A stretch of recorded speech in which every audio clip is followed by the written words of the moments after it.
ඒ අපි ඉන්නේ සුරලෝකෙ මෙහෙ ආවේ මැරිලා හිනා යනවා බලන් තිබ්බන් ආපු පාර හැරිලා ගෑනු බඩ පෙන්නගෙන අඳින එක වැරදින මොකටද සාරියක තිබ්බේ බඩ ඇරිලා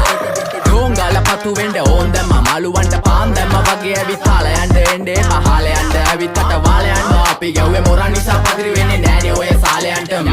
අම්මටවත් මෙල්ල නැති මාව කොයිද මෙල්ල වෙන්න යන්නේ අර කොයිවත් ඉන්න වෙලඹට සතියන්තේ හැමදාම කොල්ලෝ ඉන්නේ චිල් එකේ පිල් දාලා සෙට් වෙන්නේ සිංගාල කොළඹට හේතු නැඩෝ සනා වගේ පමා වෙන්න දැස නොපෙනුනත් අපි ගැව්වේ මුටි කන නිසා මොනාලිසා බලන් ඉන්නේ මගේ පැත්ත කියලා තාම හිටන් ඉන්නේ පුතා මම කොන වගේ කොන නිසා ජන නිසා තාල දැම්මේ මගේ අතපුරි නෙලි සමමාන දැම්මේ බෝලා ගලෝ ගන්න කලි සම කාල කන්නේ වගේ හිත තිබ්බේ මැලි කම වාව ගන්න බැරි යාළුවෝන්ගේ කැක්කම මම රැප දෙන්නේ මල්ලි මට තාලේ විදියට මූස්වාලා දුන්නේ පුතේ රැප උස හින්දියට අපේ උන්න බලන් ඉන්නේ hina වෙන්න කින්ඩියට රැප නැට්ටුකාරයෙක් නම් මම ඉන්නේ නැදියට සර්ගම් තාන්තම්